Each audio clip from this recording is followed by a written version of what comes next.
vous allez bien ce matin. Oui, c'est toujours une joie pour nous de nous placer devant Dieu, devant sa parole, pour nous placer à son écoute. Et ce matin, Michel, tu nous as conviés à la louange. Tu nous as exhortés, encouragés à louer le Seigneur de tout notre cœur, de toute notre force. Bien, ce matin, moi, je vais vous inviter à vous joindre à une chorale, une grande chorale. Je ne sais pas si vous aimez faire partie d'une chorale, mais ce matin, vous allez faire partie d'une chorale. Une chorale céleste, une chorale universelle, une chorale angélique, une chorale transhistorique, c'est-à-dire une chorale qui chante depuis des siècles et des siècles. Alors, oui, nous allons nous joindre à cette chorale ce matin, une chorale même que nous retrouvons dans les Écritures. Alors, j'aurai l'occasion de vous en parler bientôt. Alors oui, je poursuis la série sur les grands classiques de la foi, ces vieux hymnes que nous chantons depuis longtemps et qui ont marqué l'histoire de nos églises, du moins l'histoire des églises protestantes. Et le titre « Il était une fois un cantique ». Alors bien sûr, l'expression « Il était une fois », ça évoque l'histoire. On va parler de l'histoire de certains cantiques, mais c'est surtout la foi qui se trouve derrière ce cantique que je veux mettre en évidence, en lumière, parce que chaque cantique exprime la foi à sa manière. Il y a 2 semaines, je vous avais dit que cette série découlait d'une pratique personnelle que j'ai dans mes temps seuls avec Dieu. Je vous avais partagé que lorsque je suis dans des temps de prière, j'aime prendre quelques vieux cantiques que nous avons dans le Célébrons Dieu et je me mets à les chanter. Mais je dois vous dire que ça faisait quelques années que ma femme me parlait de faire une série sur les grands classiques de la foi. Elle m'en avait parlé il y a quelques années, mais j'hésitais. J'hésitais parce que je n'étais pas certain que c'était une si bonne idée que ça. Je ne savais pas si c'était pour être intéressant, ou du moins assez intéressant pour en faire une série. Alors, dernièrement, elle m'en a reparlé et elle m'a encouragé à passer à l'action. Alors, voilà, si je fais cette série, c'est que oui, ça découle d'une pratique personnelle, mais aussi c'est le résultat d'une influence qui s'est exercée sur moi. Alors, si vous trouvez que cette série, c'est une bonne idée, bien, vous pourrez aller la voir parce qu'elle est ici ce matin. Elle est ici. Vous savez qu'elle est en convalescence suite à une opération. Alors, ce matin, elle est ici. Le 3e chant que j'aimerais que nous puissions regarder, j'en ai 8 en tout, en passant. Hein? C'est une série de 8 prédications. Donc, il y a beaucoup de classiques de la foi. J'ai dû faire une sélection. Et comme c'est moi qui prêche, mais j'ai pu choisir ceux que je voulais, hein, en fonction des cantiques que j'aime. Alors, mais je ne vous dirai pas lesquels j'ai choisi parce que je veux mettre quand même un petit peu de suspense, de piquant. Alors, aujourd'hui, le cantique que je veux vous présenter, il est encore plus vieux que les 2 précédents, du moins de quelques années, de quelques décennies. C'est un cantique très, très, très connu dans le monde anglophone, très souvent chanté, et il est décrit comme étant l'un des rares hymnes à apparaître dans presque tous les recueils de cantiques. Il y a même quelqu'un qui a osé dire que c'était le plus grand hymne du monde. Rien que ça.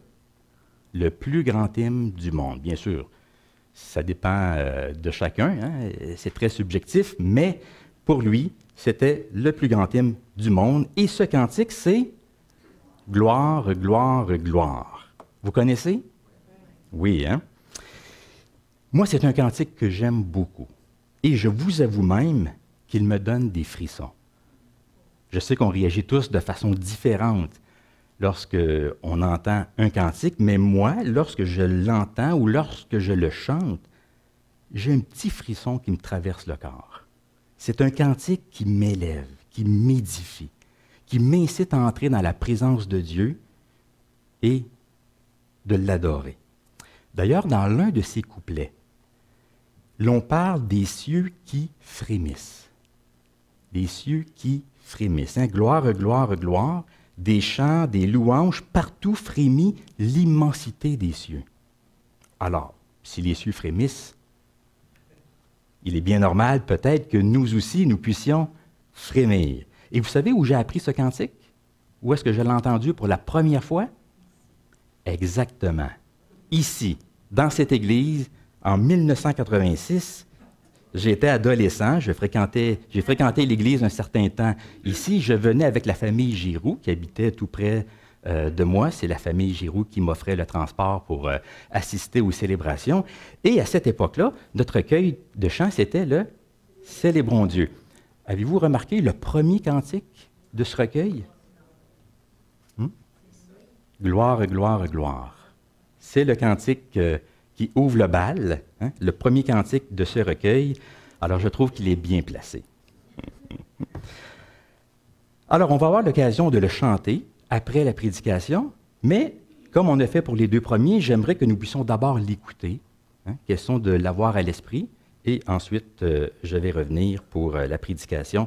Vous allez voir, c'est un beau cantique qui rend hommage au Dieu trinitaire, le Dieu Père, Fils et Saint-Esprit. Alors, prenons quelques instants pour écouter ce cantique.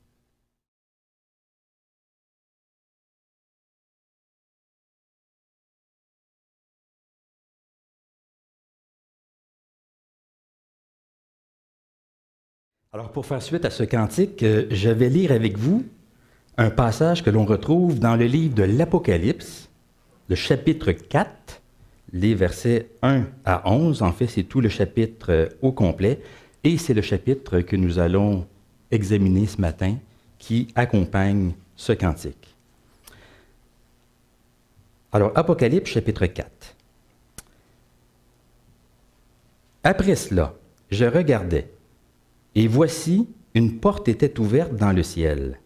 La première voix que j'avais entendue, comme le son d'une trompette, et qui me parlait, dit « Monte ici, et je te ferai voir ce qui doit arriver dans la suite. » Aussitôt, je fus saisi par l'Esprit, et voici, il y avait un trône dans le ciel, et sur ce trône, quelqu'un était assis.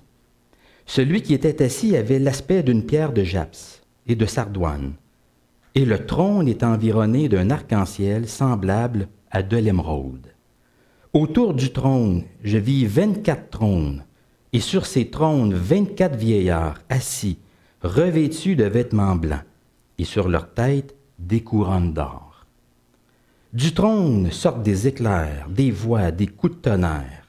Devant le trône brûlent 7 lampes ardentes, qui sont les 7 esprits de Dieu. Il y a encore devant le trône comme une mer de verre, semblable à du cristal. Au milieu du trône et autour du trône, il y a 4 êtres vivants remplis d'yeux devant et derrière. Le premier être vivant est semblable à un lion. Le second être vivant est semblable à un veau. Le troisième être vivant est semblable à la face d'un homme. Et le quatrième être vivant est semblable à un aigle qui vole. Les 4 êtres vivants ont chacun 6 ailes, et ils sont remplis d'yeux tout autour et au-dedans. Ils ne cessent de dire jour et nuit, « Saint, Saint, Saint est le Seigneur, Dieu le Tout-Puissant, qui était, qui est et qui vient. » Quand les êtres vivants rendent gloire, honneur et action de grâce à celui qui est assis sur le trône et à celui qui vit au siècle des siècles, les 24 vieillards se prosternent devant celui qui est assis sur le trône. Ils adorent celui qui vit au siècle des siècles, et ils jettent leur couronne devant le trône, en disant, « Tu es digne, notre Seigneur et notre Dieu, de recevoir la gloire, l'honneur et la puissance, car tu as créé toutes choses, et c'est par ta volonté qu'elles existent et qu'elles ont été créées. » Prions ensemble. Seigneur notre Dieu, notre Père, nous nous approchons de toi ce matin. Toi, le Dieu 3 fois saint, le Dieu un et trinitaire, Père, Fils et Saint-Esprit, le Dieu plein de gloire. Nous nous approchons de toi pour te louer, pour t'adorer et pour écouter ta parole, pour nous placer devant toi, à ton écoute. Oui, Seigneur, tu es assis sur le trône et nous voulons entendre ce que tu as à nous dire. Que ta parole nous rapproche de toi. Révèle-toi à nous, parle à nos cœurs, élève notre âme et notre esprit vers toi, afin que nous soyons émerveillés par ta personne et par tes œuvres dans le monde et dans nos vies. pour ta gloire en Jésus-Christ. Nous te prions. Amen.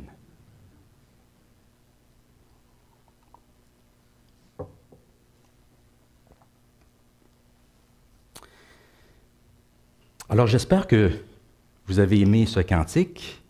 Je sais que plusieurs d'entre vous, vous le connaissez, mais peut-être que pour d'autres, c'est la première fois que vous l'entendez. Alors, si c'est le cas, j'espère qu'un petit frisson vous a traversé le cœur.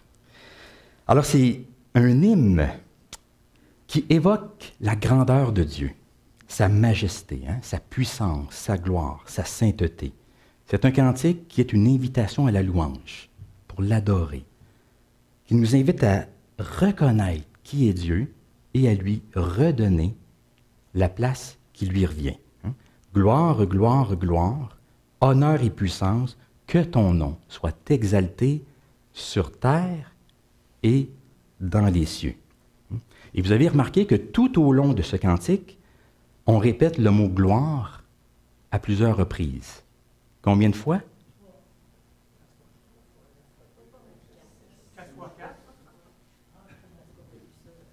24 fois. 24 fois. Ce mot, là, gloire, gloire, gloire, chaque couplet débute par ces paroles, mais l'expression gloire, gloire, gloire revient 2 fois dans chaque couplet. Alors, quand on fait le total, ça donne 24 fois. 24 fois. Regardez, vous le voyez bien ici. Je les ai mis en caractère gras. Le mot gloire revient à plusieurs reprises, 24 fois. Donc, alors vous avez ici ceux qui sont à l'origine de ce cantique. Vous avez à votre gauche l'auteur du cantique, celui qui en a rédigé les paroles, Réginald Hébert, et vous avez à votre droite le compositeur, celui qui a rédigé la mélodie, la musique, John Bacchus Dykes. C'était 2 pasteurs de l'Église anglicane, de l'Église d'Angleterre, au cours des années 1800. Donc, l'auteur que vous avez ici à votre gauche, peu de temps après avoir terminé ses études théologiques, il a été ordonné dans l'Église anglicane et il est devenu pasteur d'une petite paroisse de campagne. Je vous montre une photo. Oups, ici, et voilà. C'était l'église de son père. Son père avait déjà été pasteur de cette église quelques années auparavant. Alors lui, il a repris la charge pastorale de cette église. Il est demeuré pasteur dans cette paroisse pendant 16 ans. Et c'est durant son pastorat dans cette église qu'il a rédigé ce cantique « Gloire, gloire, gloire ». Il était doué pour la poésie. Il voulait redynamiser la louange de son église. Alors il s'est donné comme but, comme objectif, de rédiger un cantique pour chaque dimanche de l'année, en tenant compte du calendrier liturgique de l'Église. Vous savez, on a un calendrier liturgique, il y a des fêtes importantes, il y a la période de l'Avent, il y a Noël, il y a l'Épiphanie, Vendredi Saint, Pâques, l'Ascension, Pentecôte, ce sont des fêtes importantes. Alors, notre auteur a voulu rédiger un cantique pour chaque dimanche de l'année. Il en a écrit une 50aine, peut-être même plus, mais au moins une 50aine. À un moment donné, il est arrivé au dimanche de la Trinité. Et là, je vais faire appel à vos souvenirs. C'est quand le dimanche de la Trinité? Oui. C'est après une fête importante. Un petit peu avant. Un petit peu après. C'est le dimanche qui suit la fête de la Pentecôte. On sait que la Pentecôte, c'est toujours vers la fin mai, début juin. Ça dépend de la fête de Pâques. Étant donné que Pâques est une fête mobile, donc la Pentecôte devient aussi une fête mobile. C'est 50 jours après Pâques. Et le premier dimanche qui suit la Pentecôte, c'est ce qu'on appelle le dimanche de la Trinité. Alors, notre pasteur, notre auteur, il arrive au dimanche de la Trinité et c'est là qu'il rédige ce cantique « Gloire, gloire, gloire », qui est un hommage au Dieu créateur et au Dieu trinitaire, Père, Fils et Saint-Esprit. D'ailleurs, on voit bien l'orientation trinitaire de ce cantique-là dans l'un des couplets, Gloire, gloire, gloire et magnificence au Père, au Fils et au Saint Consolateur. Alors, en tant que chrétiens, nous croyons en un seul Dieu. Nous faisons partie de ce qu'on appelle des religions monothéistes. Il n'y a qu'un seul Dieu, mais il se manifeste en 3 personnes, qui est le Père, le Fils et le Saint-Esprit. Mais ce n'est pas juste la Trinité qui est soulignée dans ce cantique. On voit aussi toute la grandeur de Dieu. En fait, ce cantique, c'est une célébration de la personne de Dieu et de tous ses attributs. Il y a vraiment une impression de grandeur qui se dégage de ce cantique. À Dieu soit honneur, puissance, force, obéissance, magnificence, que ton nom soit exalté sur la terre et dans les cieux. C'est un chant qui glorifie la grandeur de Dieu. Et il y a un attribut de Dieu qui sort du lot en particulier et qui est très important pour l'auteur. Et c'est lequel? En fait, c'est la sainteté de Dieu. Le mot saint revient combien de fois dans ce cantique?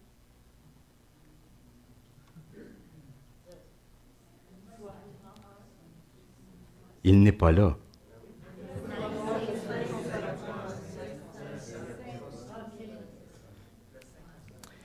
En fait, ce qu'il faut savoir, oui, le mot saint apparaît à quelques endroits, mais ce qu'il faut savoir, c'est que dans l'adaptation française, le mot saint a été remplacé par le mot gloire. Dans la version d'origine, c'est le mot saint, saint, saint qui apparaît à 24 reprises. C'est pas toujours facile de traduire un cantique d'une langue à une autre. Non seulement il faut tenir compte des paroles, mais tenir compte du rythme, de la mélodie.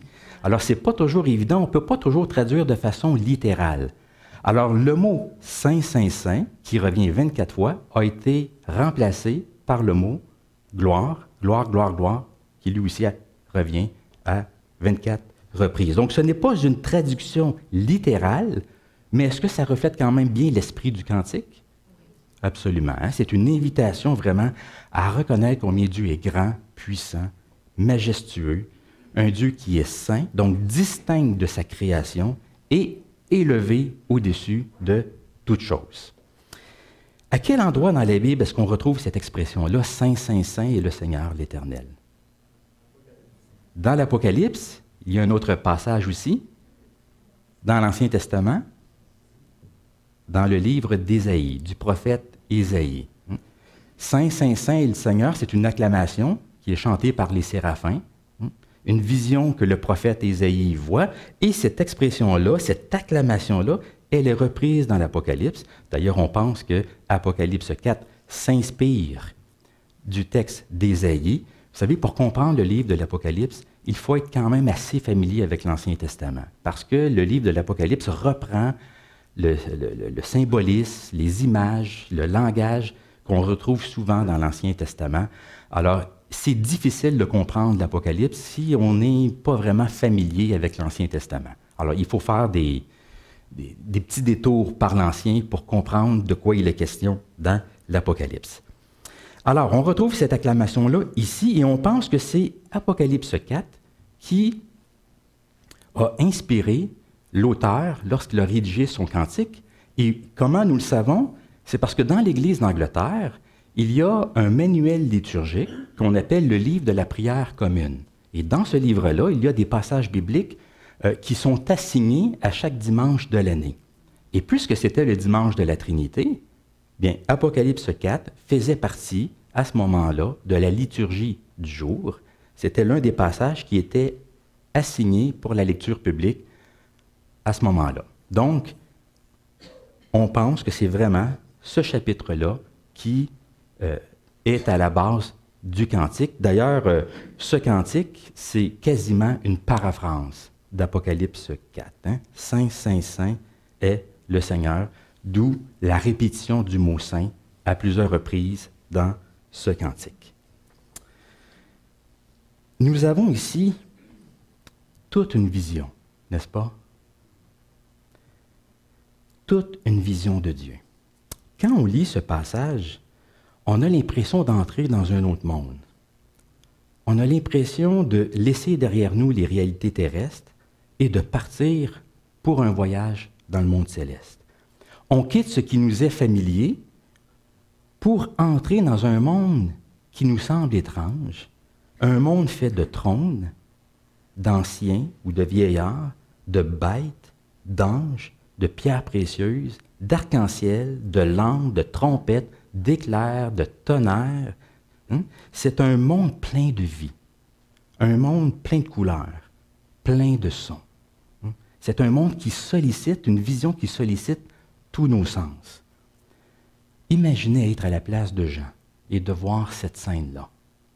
Je suis sûr qu'il n'y a pas une réalité de ce monde qui se compare à ce que Jean a vu. Mettez-vous à sa place. Essayez d'imaginer la scène.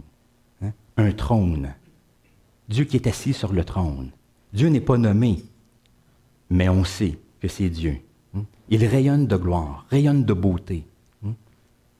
L'honneur, la force, la puissance. Tous ceux qui sont autour du trône se mettent à se prosterner devant lui, à le louer, à l'adorer. C'est vraiment une vision grandiose. Vous savez, cette expression « Saint, Saint, Saint », c'est une acclamation qui est devenue très importante dans la liturgie des églises chrétiennes, dans l'histoire de l'Église. Dans beaucoup d'églises, les églises catholiques, orthodoxes, même protestantes, chez les presbytériens, les luthériens, les méthodistes, cette expression-là, Saint, Saint, Saint, elle revient presque à chaque dimanche dans la liturgie. Dans la liturgie de l'Eucharistie chez les catholiques et dans la liturgie de la Sainte Seine chez les protestants. Alors, il y a un mot latin qui exprime cette acclamation-là, et c'est le mot « sanctus », qui veut dire « saint » en français. Alors, vous avez ici ce qu'on appelle le sanctus, « Saint, Saint, Saint, le Seigneur, Dieu de l'univers, le ciel et la terre sont remplis de sa gloire ». Donc, ça reprend l'expression qu'on retrouve dans Isaïe chapitre 6 et dans Apocalypse 4. Parfois, dans la liturgie chrétienne, on va rajouter ce qu'on appelle le Benedictus, qui est une autre exclamation qu'on retrouve dans le Nouveau Testament lors de l'entrée triomphale de Jésus à Jérusalem. Donc, Hosanna au plus haut des cieux, béni soit celui qui vient au nom du Seigneur, Hosanna au plus haut des cieux. Alors, parfois, dans les églises, on va réciter ou chanter le Sanctus, et parfois on va aussi ajouter le Benedictus. Ça dépend des dimanches. Donc, c'est une liturgie ancienne qui a des origines juives et qui a été reprise par les chrétiens. Et éventuellement, les chrétiens ont ajouté le Benedictus simplement pour donner une orientation christologique au Sanctus. C'est Dieu qui est 3 fois saint, mais ce Dieu-là se manifeste dans la personne de Jésus-Christ. Souvent aussi, ce qu'on appelle le Sanctus va être précédé d'une prière de louange. Une grande prière de louange qui remonte à l'Église ancienne, au 1er siècle du christianisme, et c'est une prière qui revient sous diverses formes. Il y a plusieurs variantes de cette prière-là, et je vais vous en montrer 2 variantes. D'abord, une version protestante, la voici. Vraiment, il est juste et bon de te rendre grâce, Père éternel, par Jésus-Christ, ton Fils bien-aimé. Il est ta parole vivante. Par lui, tu as créé toutes choses. Tu l'as envoyé comme sauveur pour accomplir ta volonté et rassembler un peuple qui t'appartienne. Détruisant la mort, il a fait triompher la vie. C'est pourquoi, avec les anges et tous les saints, nous proclamons ta gloire en chantant d'une seule voix, Saint, Saint, Saint. Voyez la prière de louange qui précède le Sanctus. Cette prière-là, elle est divisée en 3 parties. Il y a d'abord une introduction, qui est une reconnaissance, qui est une invitation à la louange, une reconnaissance que la gloire lui est due. On retrouve presque de façon invariable l'expression « il est juste et bon ». Peu importe comment la prière elle est rédigée, c'est presque une formule stéréotypée. On va entendre le pasteur ou le prêtre dire « il est juste et bon ». Ensuite, dans la deuxième partie, on voit le motif pour lequel on loue Dieu. Et c'est la partie la plus qui va changer en fonction des dimanches de l'année. C'est la partie où on dit pourquoi il est juste et bon de louer Dieu. Mais c'est à cause de ce que Dieu a fait dans l'histoire. à cause de ses actes de salut, à cause de l'envoi de son Fils Jésus-Christ. Troisième partie, la conclusion, qui débute par les mots « c'est pourquoi », qui introduit une conséquence. Puisqu'il en est ainsi, puisqu'il est juste et bon de louer Dieu à cause de ce qu'il a fait, alors, avec les anges et tous les saints, qu'est-ce qu'on est en train de faire? On est en train de se joindre à une chorale, et on veut, nous aussi, chanter le Sanctus. Saint, Saint, Saint est le Seigneur. Je vous montre une version anabaptiste, puisque nous sommes une église de tradition anabaptiste. Vous allez voir, ça ressemble, mais il y a des variantes. Il est juste et bon, toujours et partout, ô Dieu, de te rendre grâce. Tu es digne de toute gloire, de tout honneur et de toute louange, Créateur tout-puissant, qui a fait les cieux et la terre. Alors on voit ici, il est juste et bon, on reconnaît que la louange est due à Dieu. Car, le motif de louange, tu es source de lumière et de vie. Tu nous as créés à ton image et tu nous as appelés à une vie nouvelle en Jésus-Christ, notre Seigneur. Puisqu'il en est ainsi, c'est pourquoi nous t'adorons en compagnie des armées célestes qui chantent sans cesse ton incompréhensible majesté. Saint, Saint, Saint est le Seigneur.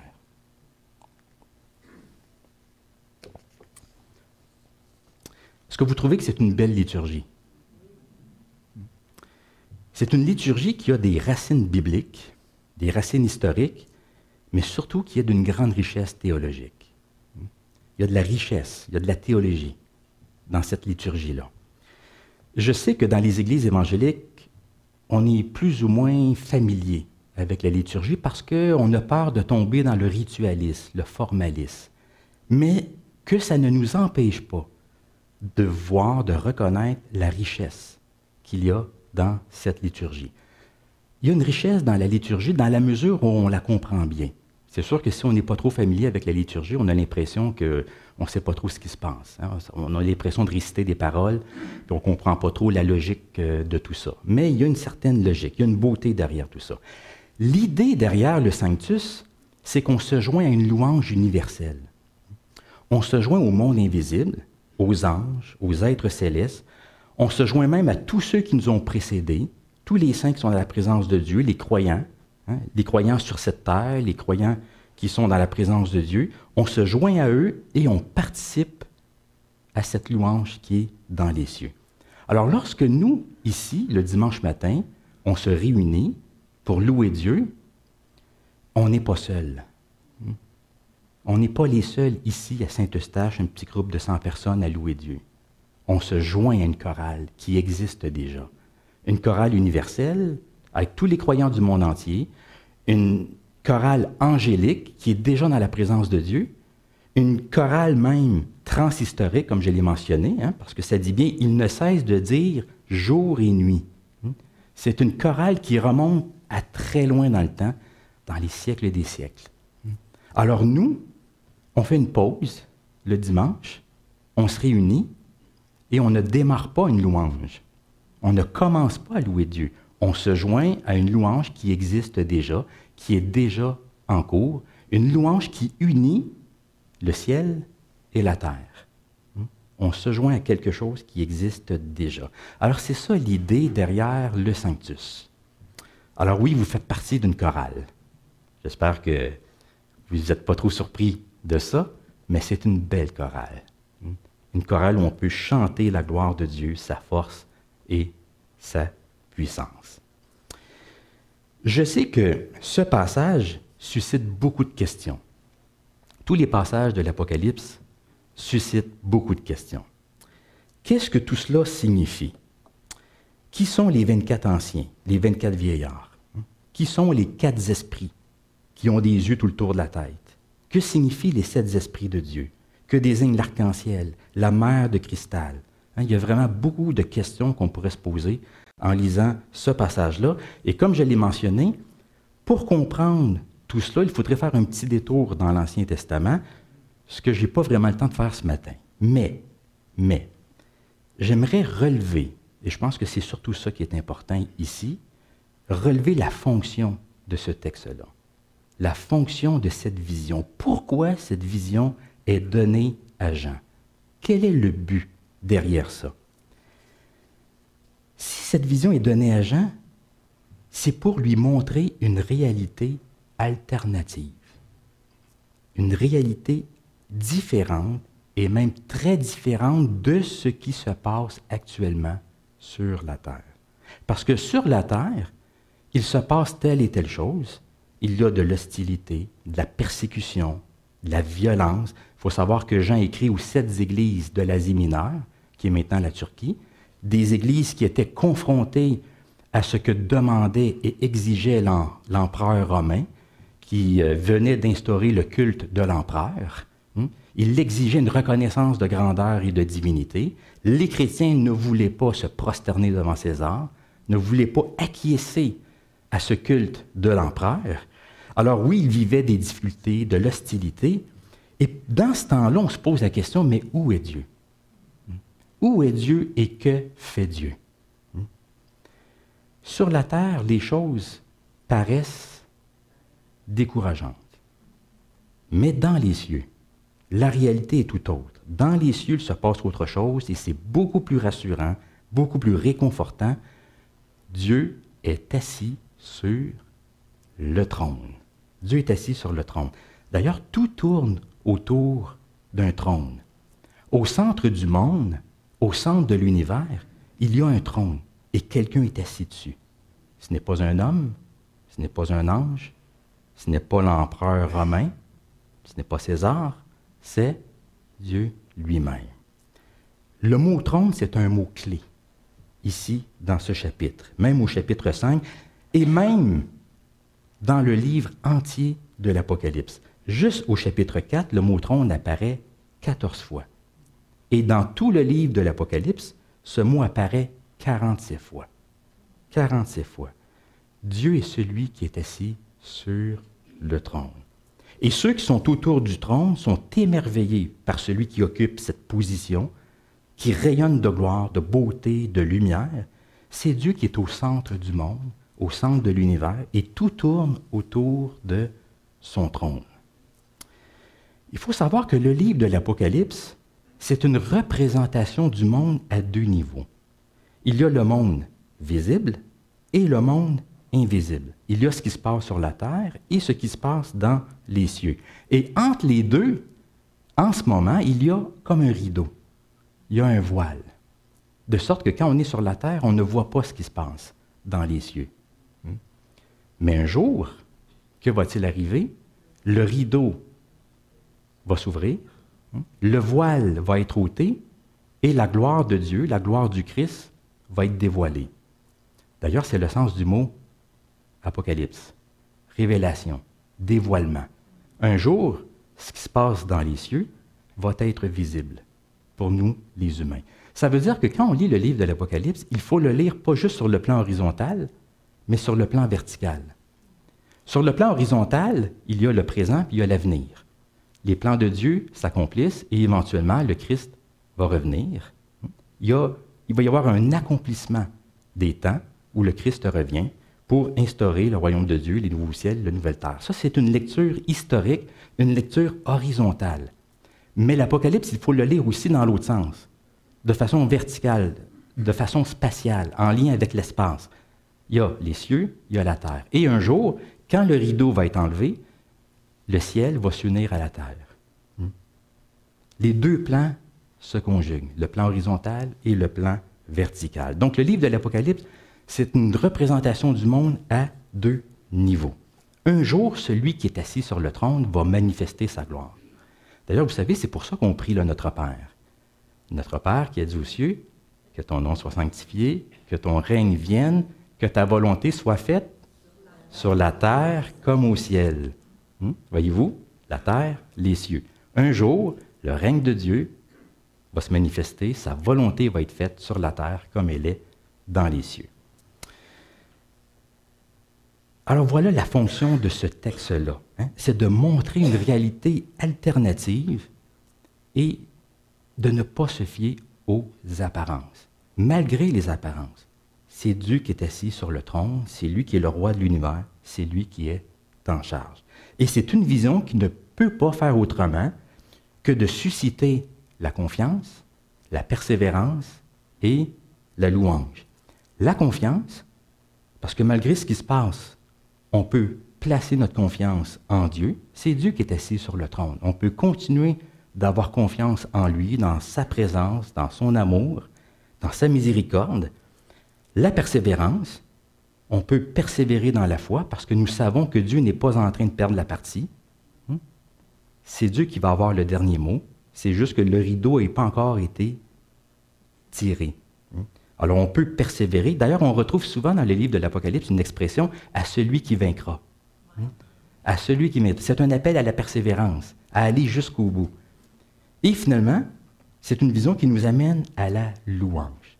Continuons de donner à Dieu ce qui revient à Dieu seul.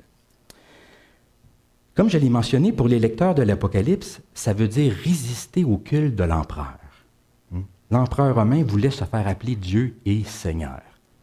Tantôt, je vous avais dit que pour comprendre l'Apocalypse, il faut être familier avec l'Ancien Testament. Mais il faut aussi être familier avec une autre réalité, celle de l'Empire romain. Parce qu'il y a un arrière-plan au livre de l'Apocalypse, c'est l'Empire romain.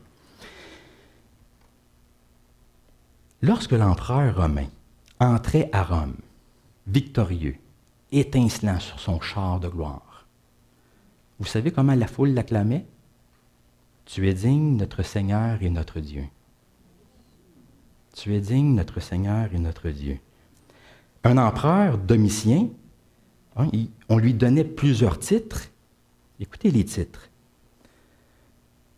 Notre Seigneur et Dieu, Seigneur de la terre, Seigneur du monde, Saint. Même le titre de Saint. Et les rois étrangers, lorsqu'ils venaient se présenter devant l'empereur, ils devaient poser un geste symbolique. Que devaient-ils faire?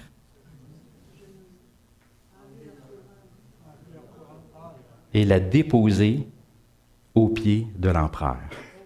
Même le roi Hérode, lorsqu'il s'est présenté devant l'empereur Auguste, a dû enlever sa couronne et la déposer. Est-ce que vous voyez les liens avec le texte? Qui ici reçoit le titre de saint? Qui, dit-on, tu es digne, notre Seigneur et notre Dieu? C'est Dieu lui-même. C'est Dieu lui-même. Devant qui est-ce qu'on dépose les couronnes? C'est devant Dieu, exactement. Voyez-vous comment ça reflète une réalité de l'époque et c'est un appel aux chrétiens à ne pas donner à l'homme ce qui revient à Dieu. La louange, la gloire, l'honneur, un seul est digne, un seul est véritable, un seul est Dieu, un seul est saint, et c'est Dieu lui-même, celui qui est assis sur le trône. Alors ce matin, je vous invite à vous joindre à une grande célébration, un grand culte d'adoration dans les cieux, sur la terre, et à dire au Seigneur, avec tous les anges, toutes les armées célestes, Saint, Saint, Saint, est le Seigneur Dieu, celui qui est, qui vient, celui qui était, qui est et qui vient. Est-ce qu'on pourrait dire cette louange-là ensemble, pour terminer? Ensemble? Tu es digne, notre Seigneur et notre Dieu, de recevoir la gloire, l'honneur et la puissance, car tu as créé toutes choses, et c'est par ta volonté qu'elles existent et qu'elles ont été créées. Amen. Amen. Alors...